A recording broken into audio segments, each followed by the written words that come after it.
Hello everyone, कैसे हो आप सब। मैं हूं मनीष अग्रवाल और स्वागत है आपका मेरे यूट्यूब चैनल ज्ञान अकादमी पर। इस वीडियो में जानेंगे हम आर्टिकल 33, 34 एंड 35 के बारे में। यह फंडामेंटल राइट्स की सबसे लास्ट वीडियो है और सबसे छोटे छोटे से आर्टिकल्स हैं, इनको देख लेते हैं। इसके बाद हम अगले अपनी पॉलिटी के अगले पार्ट्स में पढ़ेंगे। पार्ट 3 जो फंडामेंटल राइट्स है वो यहीं पर कंप्लीट हो जाएगा। ठीक है, चलो इनको कंप्लीट तो कर लेते हैं पहले।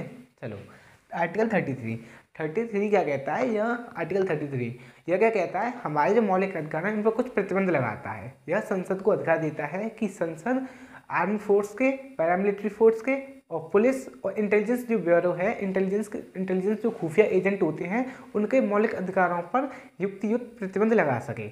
ऐसा क्यों किया गया है? ऐसा इसलिए किया गया है क्योंकि army force, paramilitary force, police अपने कार्य को अच्छी तरीके से कर सके, इस वजह से यहाँ पर प्रतिबंध लगाया गया है। क्योंकि अगर सपोज कीजिए कि सभी को मतलब इनको भी पूर्ण रूप से फंडामेंटल राइट्स मिल जाते, अपने मौलिक अधिकार मिल जाते, तो ये क्या है कि अपने कार्य को, जो इनका जो कार्य बताया गया है उस कार्य को अच्छी तरह नहीं कर पाते। कैसे कि भाई अब सपोज कीजिए कि सभी को बोलने का अधिकार है। हमारे आर्टिकल 90 क्या कहता है, right to freedom of speech and expression, अपनी बातों को कहना और अपने आप को व्यक्त करने की स्वतंत्रता। अगर सपोज कीजिए कि कोई आर्मी का जो मेंबर है, आर्मी में ऑफिसर है, अगर उसे खाना अच्छा नहीं लगता है या फिर कोई पॉलिटिशियन अच्छा नहीं लगता है, तो उस पॉलिटिशियन अच्छा नहीं लगता है तो उसके खिलाफ विरोध कर दे, उसका विरोध करने लग जाए, वहाँ पर बॉर्डर पर लड़ रहा है वैसे और उसका विरोध करने लग जाए, या फिर अपना जो खाना उनको मिल रहा है उनकी बुराई करना शुरू कर दें, पुलिस का विरोध मतलब उस प्रधानमंत्री का जो सरकार चल रही है उसका विरोध करने लग जाए, तो इससे क्या है, हमारे देश की एकता और अखंडता क्या बेकार हो जाएगी, शांति व्यवस्था से भंग हो जाएगी।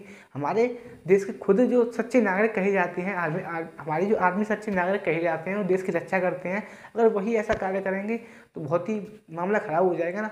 उसी प्रकार पुलिस हमारे देश की मतलब हमारी जो कानून व्यवस्था है उसको बनाए रखती है, और पुलिस ही इतने बड़ा मतलब सरकार का विरोध करने लग जाए तो शांति व्यवस्था कहाँ बनेगी, खराब हो जाएगी।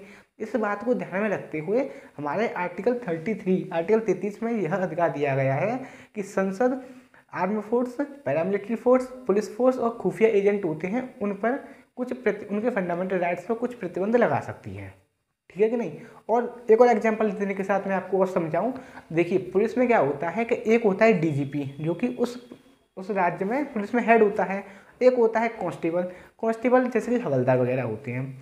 अगर दोनों ही समानता की बात करें और कांस्टेबल कहे कि भाई मेरे पास फंडामेंटल राइट्स है, समानता का अधिकार है, आर्टिकल 14 हम समानता के अधिकार की बात करता है, हमारे पास समानता का अधिकार है, तो वो कहेगा कि भाई आप भी, मतलब डीजीपी से कहेगा कि भाई आप भी पुलिस डिपार्टमेंट में हो, मैं भी पुलिस डिपार्टमेंट में हूँ, आपको सरकार द्वारा गाड़ी दे रखी है, आपको बंगला दे रखा है, आपके पैसे ज़्यादा दे रखे हैं, आपको फंक्शंस बहुत ज़्यादा दे रखे हैं, उस जगह मैं ही उसी डिपार्टमेंट पे हूँ, लेकिन मुझे ना गाड़ी मिलती है, ना आपके बराबर पैसा मिलता है, ना फ्लैट मिलता है, कुछ नहीं मिलता, तो यहाँ समानता कहाँ है? समानता तो कहीं नहीं है। तो इस प्रकार कुछ वो अपना विद्रोह छोड़ते हैं। तो इस बात को ध्यान में रखते हुए दोनों लोगों के साथ दोनों कॉर्पोरेट करें, एक दूसरे को कॉर्पोरेट करें, एक दूसरे को सहयोग करें और कार्य को सुचारू रूप से अपनी व्यवस्था को बनाए रखें। इस वजह से आर्टिकल 33 में इस वजह से हमारे फंडामेंटल राइट्स में आर्टिकल 33 को जोड़ा गया। समझ गए, बहुत ही अच्छा सा आर्टिकल है और पता भी चलेगा कि इसका इंपॉर्टेंस क्यों है। ठीक है कि नहीं। अब है आर्टिकल 34 जो कि क्या कहता है, मार्शल लॉ कहता है सैन्य कानून। देखिए जो हमारी जो मिलिट्री वगैरह होती है उनमें उनकी खुद की ट्राइब्यूनल होती है, मतलब उनकी जो न्यायपालिका होती है वो कानून खुद ही सॉल्व करते हैं। ठीक है ना। मतलब जो आर्मी होती है उनकी जो अदालत होती है अपनी खुद की होती है, अपने खुद के कानूनों से चलती है, वो सैन्य कानून होते हैं, उनके सैन्य प्रशासन होता है। ठीक है।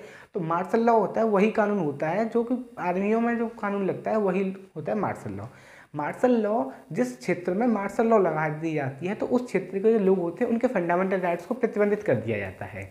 ठीक है। तो मार्शल लॉ लगाई क्यों जाती है? मार्शल लॉ उन क्षेत्रों में लगाई जाती है जहाँ पर कि अगर सपोज कि युद्ध हो रहा है, किसी दूसरे देश के साथ युद्ध होता है हमारा, या सांप्रदायिक दंगे होती हैं, हिंसाएं होती हैं, कानूनी व्यवस्था होती है भंग हो जाती है, जो सामान्य प्रशासन है वो अपने कार्य को अच्छी तरह नहीं कर पा रहा है, या फिर चुनावी व्यवस्था में व्यवस्था बहुत ज़्यादा खराब हो जाती है, तो उस जगह क्या है, मार्शल लॉ लगा दी जाती है क्योंकि कानूनी व्यवस्था को सुचारू रूप से लागू कर दिया जाए। अब मार्शल लॉ के बारे में अच्छी तरह समझें तो क्या होता है, जब किसी क्षेत्र में मार्शल लॉ लगा दी जाती है तो वहाँ का जो सामान्य प्रशासन होता है वो हटा दिया जाता है। मार्शल लॉ एक स्पेसिफिक एरिया पर लगा दी जाती है। ठीक। इसी के साथ साथ मार्शल लॉ में जो फंडामेंटल राइट्स होते हैं वो प्रतिबंधित हो जाते हैं, और जब मार्शल लॉ लगती है तो जो फौजी होती हैं वो शासन करते हैं उस क्षेत्र पर, तो उनके पास यह अधिकार होता है कि वह किसी व्यक्ति पर उन्हें संदेह होता है तो वह उस व्यक्ति को मार भी सकते हैं। उस व्यक्ति को मार दें तो कोर्ट उस फौजी को कुछ भी नहीं कहेगा, वो नहीं कहेगा कि आप उसने इस व्यक्ति को क्यों मारा, ठीक है ना, उनको सजा देगा, क्योंकि उस जगह क्या है, मार्शल लॉ लगा हुआ है। और अगर फौजी किसी व्यक्ति की छानबीन में डूल रहे हैं, दिन में हो रात में, तो वो किसी भी घर में बिना उनको इन्फॉर्म करें घर में घुस सकते हैं और छानबीन कर सकते हैं। उस किसी चीज़ की छानबीन करनी है, हथियार वगैरह की छानबीन करनी है, उस व्यक्ति की छानबीन करनी है, तो इस प्रकार के जो सभी अधिकार होते हैं मार्शल लॉ के दौरान सभी उन फौजियों पर आ जाते हैं। सीधी सिंपल बात कही जाए तो उस जगह क्या होता है, मार्शल लॉ लग जाती है, तो वह फौजियों का शासन होता है, सामान्य शासन हट जाता है।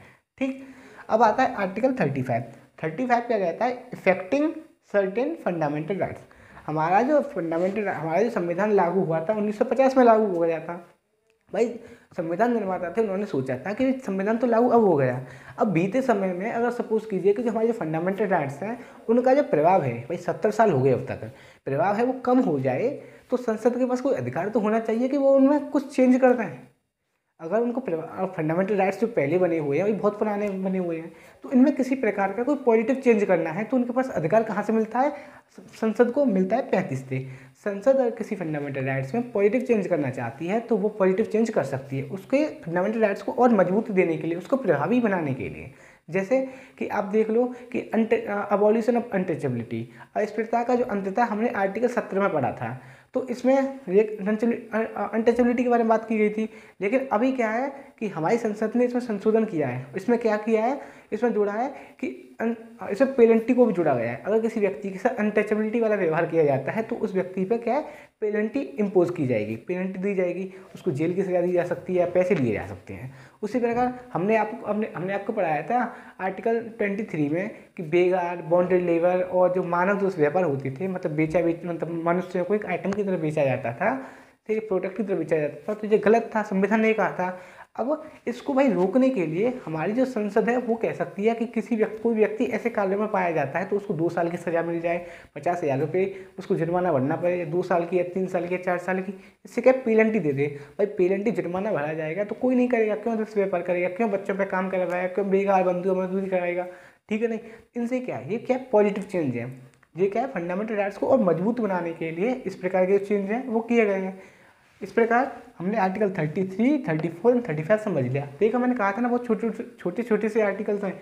ये क्या है, आर्टिकल 30 आर्मी फोर्स के बारे में बात करता है, प्रतिबंध लगाता है आर्मी फोर्स पे, पैरामिलिट्री फोर्स पे, पुलिस पे और इंटेलिजेंस पे। आर्टिकल 34 क्या कहता है, ये कहता है मार्शल लॉ लागू कर देता है, सैन्य प्रशासन लागू कर दिया जाता है। कब किया जाता है, जब शांति व्यवस्था जो कानून वगैरह हैं भंग हो जाते हैं।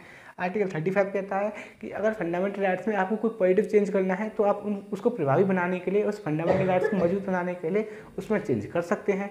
सीधी बात है। अब हमारा जो संविधान है उसके पार्ट 3 में मौलिक अधिकारों के बारे में बात की गई थी। अब हमारे संविधान का जो पार्ट 3 है, दैट मीन्स की मौलिक अधिकार है, इस वीडियो के थ्रू हमने कंप्लीट कर लिए हैं। आर्टिकल 12 से 35 तक फंडामेंटल राइट्स थे जो कि संविधान के पार्ट 3 में थे, थर्ड पार्ट में थे, वो हमने कंप्लीट कर लिया है। आशा करता हूँ आपको ये वीडियो अच्छी लगी होगी। वीडियो अच्छी लगी है तो लाइक कीजिए, शेयर कीजिए और चैनल सब्सक्राइब ना किया हो तो चैनल सब्सक्राइब कीजिए। मिलते हैं अगली वीडियो में। जय हिंद।